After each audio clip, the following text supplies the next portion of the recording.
But this is not all, for he expounded unto them the plan of redemption, which was prepared from the foundation of the world. And he also made known unto them concerning the coming of Christ. And all the works of the Lord did he make known unto them. And it came to pass that after he had said all these things, and expounded them to the king, that the king believed all his words. And he began to cry unto the Lord, saying, O Lord, have mercy, according to thy abundant mercy which thou hast had upon the people of Nephi, have upon me and my people. And now when he had said this, he fell unto the earth, as if he were dead. And it came to pass that his servants took him, and carried him in unto his wife, and his sons. And his daughters mourned over him, after the manner of the Lamanites, greatly lamenting his loss. Chapter 19. Lamoni receives light of everlasting life, and sees the Redeemer. His household falls into a trance, and many see angels. Ammon is preserved miraculously. He baptizes many and establishes a church among them, about 90 B.C. And it came to pass that after 2 days and 2 nights they were about to take his body, and lay it in a sepulchre, which they had made for the purpose of burying their dead. Now the queen, having heard of the fame of Ammon, therefore she sent and desired that he should come in unto her. And it came to pass that Ammon did as he was commanded, and went in unto the queen, and desired to know what she would that he should do. And she said unto him, The servants of my husband have made it known unto me that thou art a prophet of a holy God, and thou hast power to do many mighty works in his name. Therefore, if this is the case, would that ye should go in and see my husband, for he has been laid upon his bed for the space of 2 days and 2 nights. And some say that he is not dead, but others say that he is dead, and that he stinketh, and that he ought to be placed in the sepulchre. But as for myself, to me he doth not stink. Now this was what Ammon desired, for he knew that King Lamoni was under the power of God. He knew that the dark veil of unbelief was being cast away from his mind, and the light which did light up his mind, which was the light of the glory of God, which was a marvelous thing, light of his goodness. Yea, this light had been infused with such joy into his soul, the cloud of darkness having been dispelled, that the light of everlasting life was lit up in his soul. Yea, he knew that this had overcome his natural frame, and he was carried away in God. Therefore, what the queen desired of him was his only desire. Therefore he went in to see the king according as the queen had desired him. And he saw the king, and he knew that he was not dead.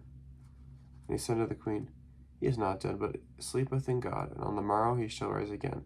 Therefore bury him not. And Ammon said unto her, Believest thou this? And she said unto him, I have no witness save thy word, and the word of our servants. Nevertheless I believe that it shall be according to as thou hast said. And Ammon said unto her, Blessed art thou, because of thy exceeding faith. I say unto thee, woman, there has not been such great faith among all the people of the Nephites. And it came to pass that she watched over the bed of her husband from that time even until the time on the morrow which Ammon had appointed that he should rise. And it came to pass that he arose according to the words of Ammon. And as he arose, he stretched forth his hand unto the woman, and said, Blessed be the name of God, and blessed art thou. For as sure as thou livest, behold, I have seen my Redeemer, and he shall come forth, and be born of a woman, and he shall redeem all mankind who believe on his name. Now when he had said these words, his heart was swollen within him, and he sunk again with joy. And the queen also sunk down, being overpowered by the Spirit. Now Ammon, seeing the Spirit of the Lord poured out according to his prayers upon the Lamanites, his brethren, who had been the cause of so much mourning among the Nephites, or among all the people of God, because of their iniquities and their traditions, he fell upon his knees and began to pour out his soul in prayer and thanksgiving to God for what he had done for his brethren, and he was also overpowered with joy, and thus they all three had sunk to the earth. Now when the servants of the king had seen that they had fallen, they also began to cry unto God, for fear of the Lord had come upon them. The fear of the Lord had come upon them, for it was they who had stood before the king and testified unto him concerning the great power of Ammon. And it came to pass that they did call on the name of the Lord in their might, even until they had all fallen to the earth, save it were one of the Lamanitish women, whose name was Abish, she having been converted unto the Lord for many years, on account of a remarkable vision of her father.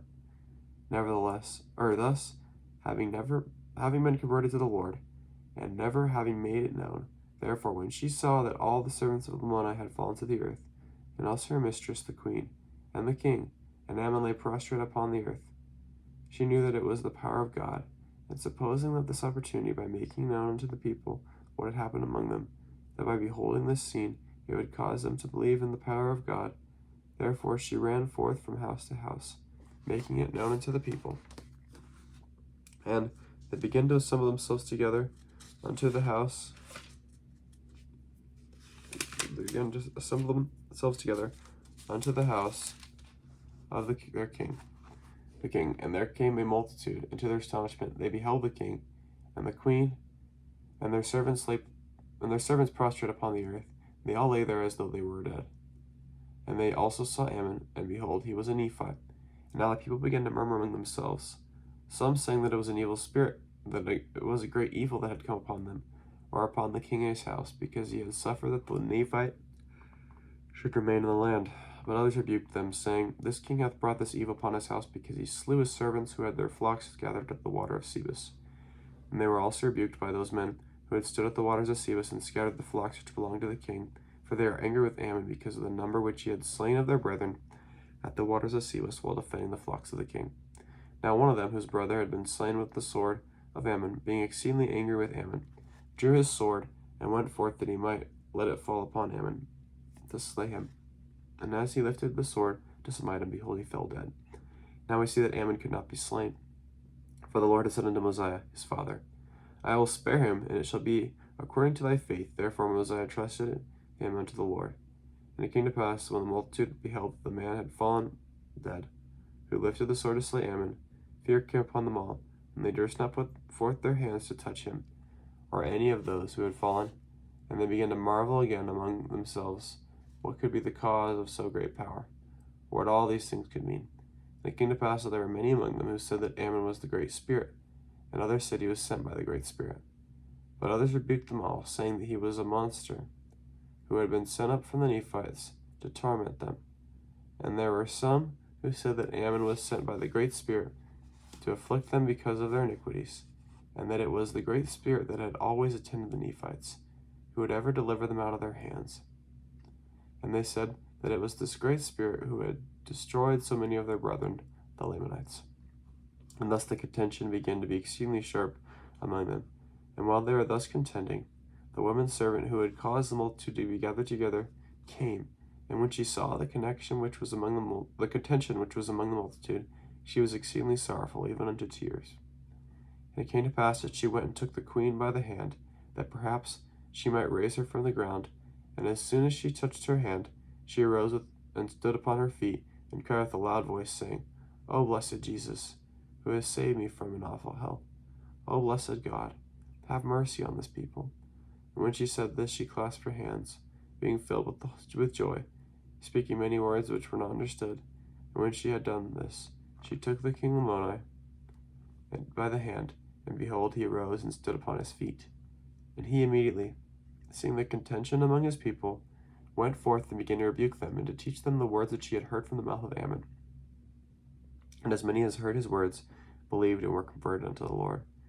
But there were many among them who would not hear his words, therefore they went their way. And it came to pass that when Ammon arose, he also administered unto them, and also did all the servants of Lamoni, and they did all declare unto the people the selfsame thing, that their hearts had been changed, that they had no more desire to do evil. And behold, many did declare unto the people that they had seen angels and conversed with them, and thus they had told them things of God and of his righteousness. And it came to pass that there were many that did believe in their words, and as many as did believe and were baptized, they became a righteous people, and they did establish a church among them. And thus the work of the Lord did commence among the Lamanites, and thus the Lord did begin to pour out his Spirit upon them all. And we see that his arm is extended to all people who will repent and believe on his name. Chapter 20. The Lord sends Ammon to Middoni to deliver his imprisoned brethren. Ammon and Lamoni meet Lamoni's father, who is king over all the land. Ammon compels the old king to approve the release of his brethren, about 90 BC. And it came to pass that when they had established a church in that land, the king Lamoni desired that Ammon should go with him to the land of Nephi, that he might show him unto his father. And the voice of the Lord came unto Ammon, saying, Thou shalt not go up to the land of Nephi, for behold, the king will seek thy life, but thou shalt go up to the land of Middoni. For behold, thy brother Aaron, and also Mulukai and Amma are in prison. And it came to pass that when Ammon had heard this, he said unto Lamoni, Behold, my brother and brethren are in prison at Middoni, and I go there that I may deliver them. Now Lamoni said unto Ammon, I know In the strength of the Lord thou canst do all things. But behold, I will go with thee to the land of Adonai, for the king of the land of Adonai, whose name is Antiomno, is a friend unto me. Therefore I go to the land of Adonai, that I may flatter the king of the land, that he will cast thy brethren out of prison. Now Lamoni said unto him, Who told thee that thy brethren were in prison? Ammon said unto him, No one hath told me, save it be God. And he said unto me, Go and deliver thy brethren, for they are in prison in the land of Adonai.